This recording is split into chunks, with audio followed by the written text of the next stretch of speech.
తన మీద వచ్చిన ఆరోపణలు అవాస్తవాలని అన్నారు ట్రైనీ ఐపీఎస్ ఉదయ్ కృష్ణారెడ్డి. తానెక్కడికి పారిపోలేదని, జరిగిన గొడవలు చూసి తన నానమ్మ అనారోగ్యానికి గురికావడంతో ఆమెను చూడ్డానికి సొంతూరు ఊళ్లపాలెం వెళ్లి వచ్చానని చెప్పారు. పోలీస్ న్యాయ వ్యవస్థల మీద తనకు నమ్మకం ఉందని అన్నారు. తనంతట తానే విచారణకు హాజరు కాబోతున్నట్టుగా ఎన్టీవీకి చెప్పారు. కోర్టు పరిధిలో ఉన్న కారణంగా కేసుకు సంబంధించిన వివరాలను వెల్లడించలేదన్న ఉదయ్ కృష్ణారెడ్డి తన నిర్దోషిత్వాన్ని నిరూపించుకుంటానన్న విశ్వాసం వ్యక్తం చేశారు. పూర్తి గ్రామీణ నేపథ్యం నుంచి వచ్చిన తనకు వ్యవస్థల మీద విశ్వాసం ఉందన్నారు. విచారణ నోటీసులు ఇవ్వడానికి హైదరాబాద్ లో గతంలో తాను తాత్కాలికంగా ఉన్నటువంటి ఇళ్లకు వెళ్లి పోలీసులు అడిగారని, అందుకే తాను అక్కడ లేనని చెప్పి ఉంటారని అన్నారు. తన శాశ్వత చిరునామా అయినటువంటి ఊళ్లపాలెనికి ఎటువంటి నోటీసులు రాలేదన్నారు ఉదయ్ కృష్ణారెడ్డి.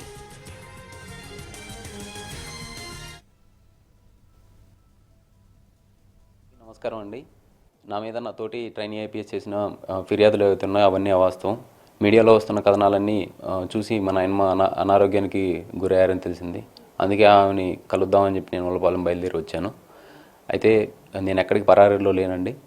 న్యాయ వ్యవస్థ పైన, పోలీస్ వ్యవస్థ పైన నాకు సంపూర్ణమైనటువంటి విశ్వాసం ఉంది. విచారణ అధికారులకి మొత్తం నేను సహకరిస్తాను. అదేవిధంగా నేను పరారీలో ఉన్నాననేది అవాస్తవం. అందుబాటులోనే ఉన్నాను. దాంతోపాటుగా నేను హంబుల్ బ్యాక్గ్రౌండ్ నుంచి, గ్రామీణ నేపథ్యం నుంచి వచ్చి ఇక్కడ దాకా చేరుకున్నాను. సో ఈ నేపథ్యంలో నేను పూర్తిగా వ్యవస్థలన్నిటికీ, వ్యవస్థల యొక్క విలువలకి కట్టుబడి ఉంటాను అని చెప్పి మీడియా ముఖంగా అందరికీ తెలియజేసుకుంటున్నానండి. ధన్యవాదాలు. ఇష్యూ కోర్టు పరిధిలో ఉంది కాబట్టి నేనేమి కామెంట్ చేయదలుచుకోలేదు సార్. పోలీసులు కూడా నోటీసులు ఇవ్వడానికి 2 అడ్రస్లకి వెళ్ళటం అనేటువంటి జరిగిందని తెలిసింది. కానీ అవి నేను హైదరాబాద్లో టెంపరీగా ఉన్నటువంటి, గతంలో ఉన్నటువంటి అడ్రస్కి వారు వెళ్ళడం జరిగింది. మా ఊళ్లపాలెంకి, ఆ గ్రామానికి నా నేటివ్ అడ్రస్కి వచ్చి నోటీసులు సర్వ్ చేయలేదు.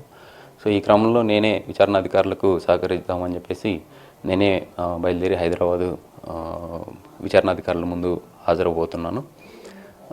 త్వరలో నేను నా నిర్దోషత్వాన్ని నిరూపించుకుంటానని నాకు సంపూర్ణ విశ్వాసం ఉంది. వ్యవస్థలపైన, పోలీస్ వ్యవస్థపైన మరియు న్యాయ వ్యవస్థపైన. ధన్యవాదాలు. అందరికీ నమస్కారం అండి. నా మీద నా తోటి ట్రైనీ ఐపీఎస్ చేసిన ఫిర్యాదులు అవుతున్నాయి, అవన్నీ అవాస్తవం. మీడియాలో వస్తున్న కథనాలన్నీ చూసి మా నాయనమ్మ అనారోగ్యానికి గురయ్యారని తెలిసింది. అందుకే ఆమెని కలుద్దామని చెప్పి నేను ఊళ్లపాలెం బయలుదేరి వచ్చాను. అయితే నేను ఎక్కడికి పరారీలో లేనండి. న్యాయ వ్యవస్థ పైన, పోలీస్ వ్యవస్థ పైన నాకు సంపూర్ణమైనటువంటి విశ్వాసం ఉంది. విచారణ అధికారులకి మొత్తం నేను సహకరిస్తాను. అదేవిధంగా నేను పరారీలో ఉన్నాననేది అవాస్తవం. అందుబాటులోనే ఉన్నాను. దాంతోపాటుగా నేను హంబుల్ బ్యాక్గ్రౌండ్ నుంచి, గ్రామీణ నేపథ్యం నుంచి వచ్చి ఇక్కడ దాకా చేరుకున్నాను. సో ఈ నేపథ్యంలో నేను పూర్తిగా వ్యవస్థలన్నిటికీ, వ్యవస్థల యొక్క విలువలకి కట్టుబడి ఉంటాను అని చెప్పి మీడియా ముఖంగా అందరికీ తెలియజేసుకుంటున్నానండి. ధన్యవాదాలు. ఇష్యూ కోర్టు పరిధిలో ఉంది కాబట్టి నేనేమి కామెంట్ చేయదలుచుకోలేదు సార్. పోలీసులు కూడా నోటీసులు ఇవ్వడానికి 2 అడ్రస్లకి వెళ్ళటం అనేటువంటి జరిగిందని తెలిసింది. కానీ అవి నేను హైదరాబాద్లో టెంపరీగా ఉన్నటువంటి, గతంలో ఉన్నటువంటి అడ్రస్కి వారు వెళ్ళడం జరిగింది. మా ఊళ్లపాలెంకి, ఆ గ్రామానికి నా నేటివ్ అడ్రస్కి వచ్చి నోటీసులు సర్వ్ చేయలేదు. సో ఈ క్రమంలో నేనే విచారణ అధికారులకు సహకరిద్దామని చెప్పేసి నేనే బయలుదేరి హైదరాబాదు విచారణాధికారులు